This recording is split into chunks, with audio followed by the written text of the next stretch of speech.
లేచయ్య అనుకోకుండా మధ్యలో ఫ్రెండ్ తగిలాడు. వాడిని వదిలించుకునే తల ప్రాణం తోక్కొచ్చింది అనుకో. అబ్బాబ్బా ఒకటే బోరు. ఇప్పుడు హాయిగా ఉందా? నువ్వు పక్కన ఉంటే ఇప్పుడే కాదు ఎప్పుడు ఎక్కడైనా హాయిగానే ఉంటుంది. అసలు ఇది పగలో రాత్రి కూడా తెలియనట్టుంటుంది. ఎందుకా? ఆడదాని మహిమ అర్థం తెలిపామా అలాంటిది. ఎందుకు మన పెళ్లి గురించి మీ నాన్నగారు ఏమన్నారు జయ? ఆ విషయం ఇంకా నాన్నగారితో చెప్పలేదు రాజేష్. నాకేదో భయంగా ఉంది. భయమా? భయం ఎందుకు జయ? నేనుండగా భయం ఎందుకు చెప్పు. నీకు తెలియదేముంది, మా నాన్నగారు నా పెళ్లి గురించి తొందర పడుతున్నారు. ఇంకా మా బావ ఎంత రాక్షసులో నీకు తెలుసు, అందుకే భయంగా ఉంది. పిచ్చి జయ, నీ మాటలు వింటుంటే చరిత్ర గుర్తుకొస్తుంది. ప్రేమలు, పెళ్లిళ్ళు, చావులు, త్యాగాలు, మనసులో మాంగళ్యాలు. అసలు వీటి గురించి ఆలోచిస్తుంటే అసలు ప్రేమ అనే పదానికే సరైన జవాబు చెప్పలేం. అందుకే లవ్ ఇస్ బ్లైండ్, గుడ్డిది అన్నారు ప్రేమ. రాజేష్, ఏంటి నీ ఉద్దేశం? అవును జయ, చూడు జయ, మన పెళ్లి తప్పకుండా జరుగుతుంది. కుల మత భేదాలు లేవని, మనుషులంతా ఒకటేనని చాటి చెప్పే ఆదర్శ మూర్తివి, నా ప్రాణ దేవతవు. ఈనాటి నుండి నువ్వు నా భార్యవు. రాజేష్, ఇప్పుడు నా మనసు ఏమంటుందో తెలుసా? ఏమంటుంది? ప్రియురాలి కౌగిల్లో కరిగిపోయి ప్రేమ గీతాలు పాడమంటుంది.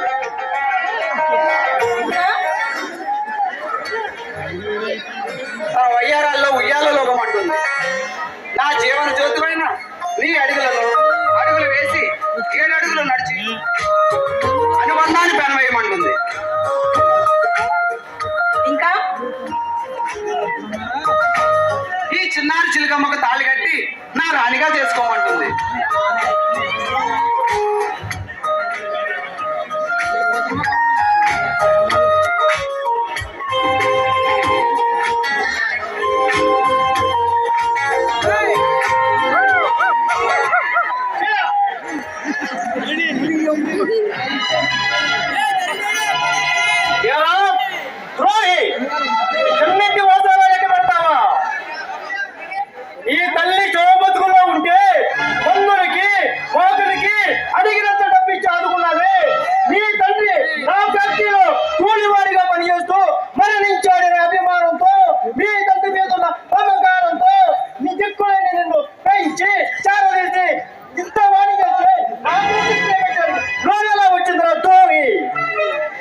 నాగరాజు గారు, ప్రేమకు మీరన్న అర్హత అధికారాలు అడ్డురావు. నాగరాజు గారు,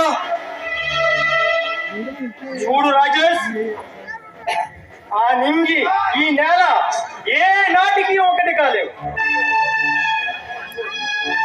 ఆఫ్ కోర్స్ కాకపోవచ్చు. జీవం లేని నింగి నేలకు సంబంధమే ఉంది.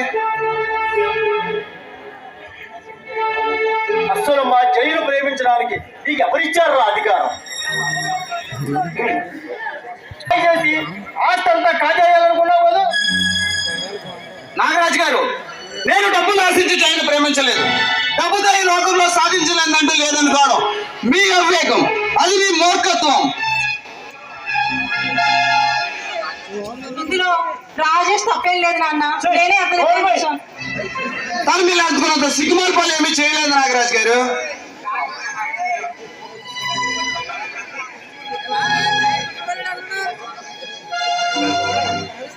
అస్సలు నా కూతురు ప్రేమించే అధికారం నీకు ఎవరిచ్చారా? నా కూతురు ప్రేమించే ముందు ఒక్క క్షణం నీ గురించి ఏంటో నువ్వు ఆలోచించావా?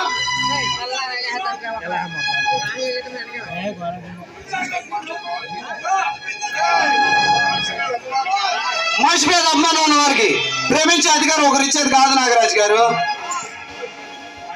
మా ఇద్దరు మనుషులు కలిసాయి, అందుకే ప్రేమించుకున్నాం. ఎన్ని గుండెలరా నీకు నా కూతురు ప్రేమించడానికి? నీ అర్హత ఎక్కడ?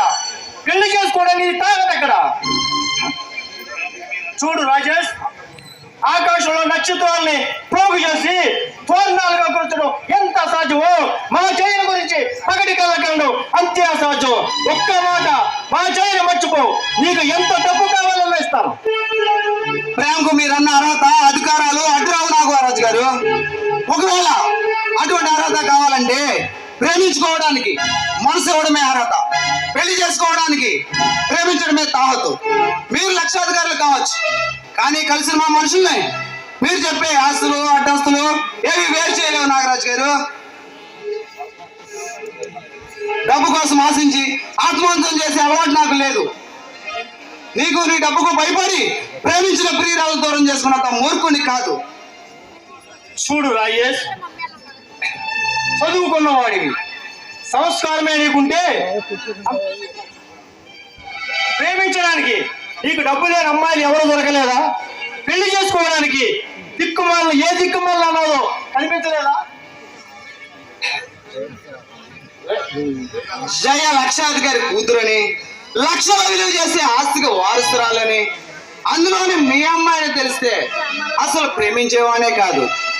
జయ మంచితనం, ఆమె అమాయకత్వం చూసి ప్రేమించేనే కానీ మీ ఆస్తి చూసి కాదు, అంతస్తు చూసి కాదు, జయ అన్నతందాలు చూసి అంతకన్నా కాదు. మనుషులు కలిసిన తర్వాత జయ మీ అమ్మాయిని తెలిసింది. అందుకే ఆస్తిలో చిల్లిగా కూడా ఇవ్వక్కర్లేదు, ఆస్తిని మీ ఇష్టం వచ్చినట్టు చేసుకోండి, కానీ నా అమాయకురాలైన జైలు నా నుండి దూరం చేయకండి.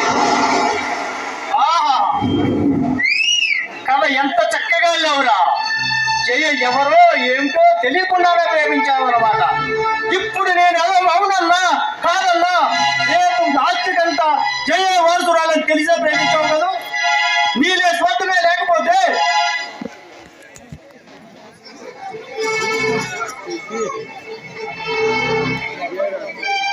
కూటికి లేని వాడివి, పొలం కాని వాడివి, అర్హత లేని పని చేస్తే ఈ సంఘం ఏమంటుంది? మంచి పని చేశారని అంటుంది. వారు నాతో వ్యవహారాలు చేసుకుని కుల మత భేదాలు లేవని మనుషులంతా ఒకటేనని చాటి చెప్పారని సంతోషిస్తుంది. అలాంటి వారిని ఈ సంఘం మెచ్చుకుంటుంది. కాదు, నలుగురిలో మిమ్మల్ని నవ్వులు పాలు చేస్తుంది, పొలం నుండి వెళ్ళేస్తుంది, ఈ సంఘం నుండి తరిమేస్తుంది. పిచ్చివాడా, మీకన్నా గాఢంగా ప్రేమించుకున్న దేవదాసు పార్వతి, లైలా మజ్నూలు, సలీం అనార్కలి, లైలా మజ్నూని పొందగలిగాడా? సలీం అనార్కలిని ప్రేమించగలిగాడా? చెప్పు రాజేష్, చెప్పు. నాగరాజు గారు, మీరు చెప్పేది పూర్వకాలం గురించి. ఆనాడు దేవదాసు తండ్రిని ఎదిరించే ధైర్యం లేక ప్రేమించిన ప్రియురాలు పార్వతితో దూరమై తాగుబోతయ్యాడు. కన్న తండ్రి మాట కట్టుబడి పిరిగివాడైన సలీం అనార్కని పెళ్లి చేసేవలిపోయాడు. నీలాంటి కట్టుకట్టుబడిన తండ్రి చేసిన ఎడవాడుకు లైలా మజ్నూలు ఒకరినొకరు పొందలేకపోయారు. కానీ ఇది నవయుగం. ప్రేమించి పెళ్లి చేసుకోవడం, వారి కట్నాలు నిషేధించడం, మనుషులంతా ఒకటేనే చాటి చెప్పడం ఈనాటి యువతరం యొక్క ముఖ్య ఉద్దేశం.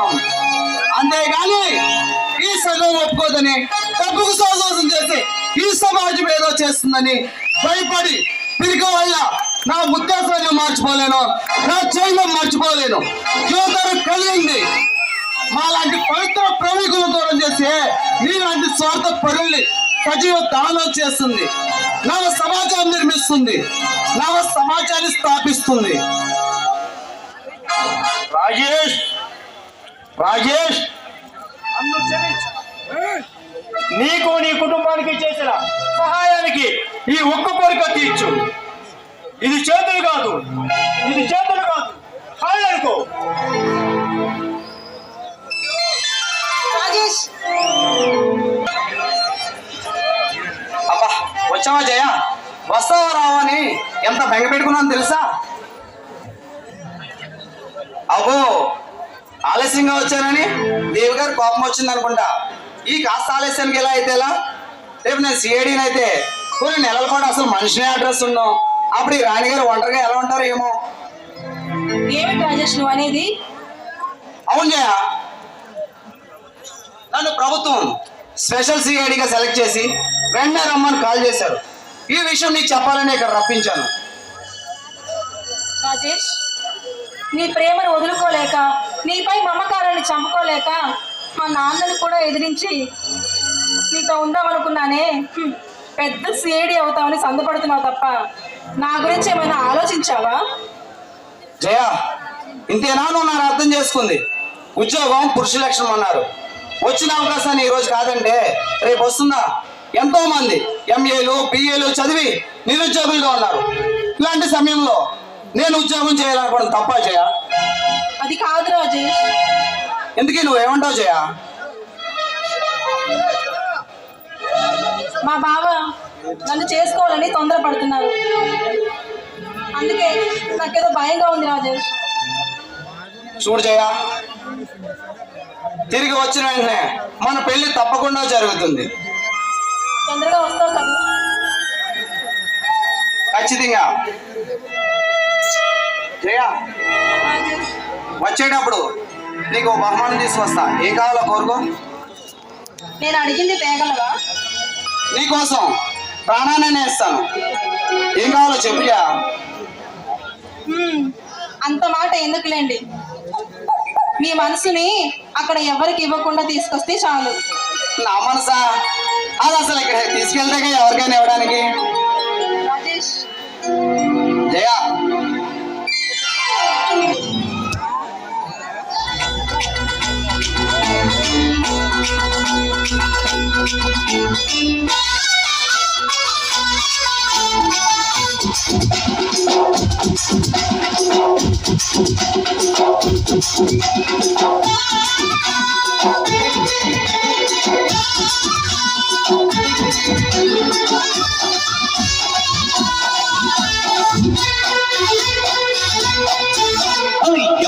నీ వాళ్ళు పళ్ళు రోడ్డు పిస్తోలు పళ్ళు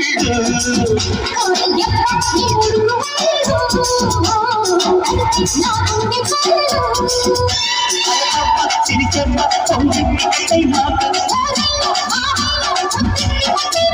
అరపుల్లో మురిపించుకోనా జిల్లు జిల్లు మురిపించుకోనా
ఉడుకు వయసు ఎలాగేనమ్మో మొదలు పెడితే చిలక సరే అంటాదమ్మో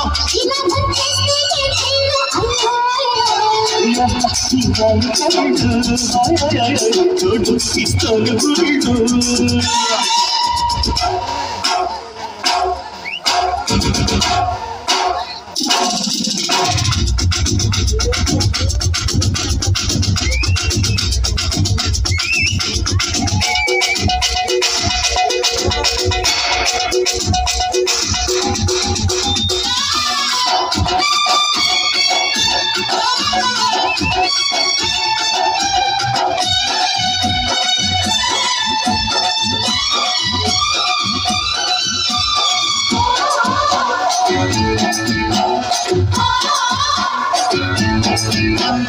మల్లె పూల కాల అయ్యమ్మ చెయ్యాలి ప్రేమయాగ అయ్యమ్మ ముగ్గులో తెలుసరా అమ్మ అయ్యమ్మ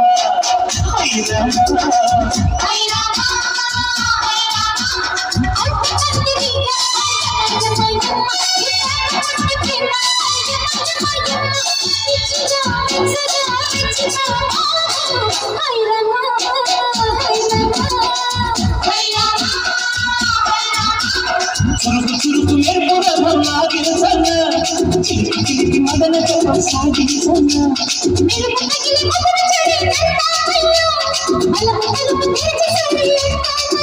సరే అన్నాక సైలెన్స్ గుమ్మ గుమ్మ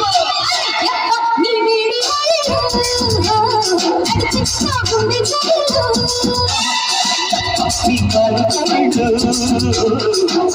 పిస్తోలు గుళ్ళు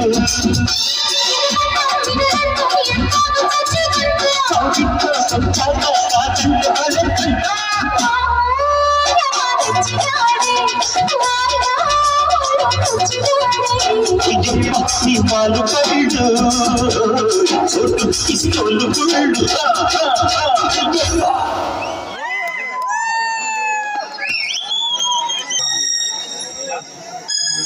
జయ,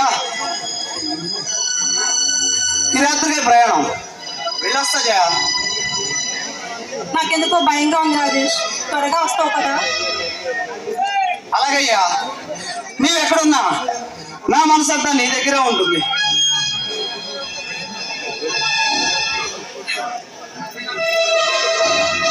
ఏడుస్తున్నావా జయ? అనుక్షణం గమనించే ఈ చిలుపు కళ్ళల్లో కన్నీడా, నా జీవన జ్యోతిపైన నిన్ను విడిచి నేను మాత్రం ఉండగలనా? ఏది నవ్వు? ఓ నవ్వమంటే సరే జయ, వెళ్ళొస్తా.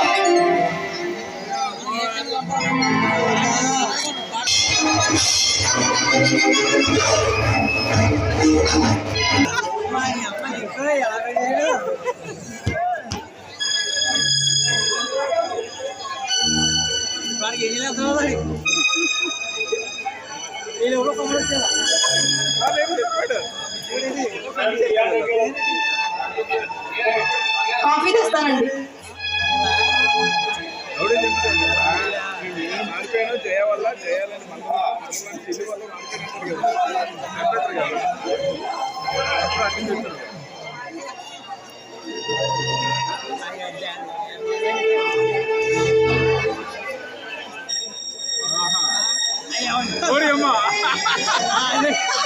రాజేష్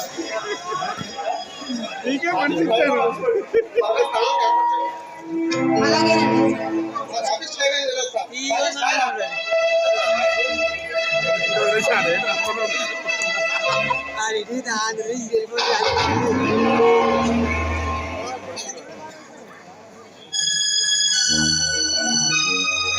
జయ, స్నానం చేయండి. జయ నన్ను క్షమించు, నీకు తీరం ద్రోహం చేశాను. మన ప్రయాణం కలకాలం వర్ధిల్లాలని, మన ఇద్దరం భార్య భర్తలమై జీవితాంతం సుఖంగా జీవించాలని, మన దాంపత్య జీవితం పిల్ల పాపలతో కలకల్లాడుతూ ఉండాలని ఎన్నో కలలు కన్నాం. మన ఆశలన్నీ అడియాసలు అవుతాయని, విధి వంచన చేసి మన ఇలా వేరు చేస్తుందని కల్లా కూడా అనుకోలేదు. నన్ను క్షమించయా, నన్ను క్షమించు. అదంతా నా దురదృష్టం.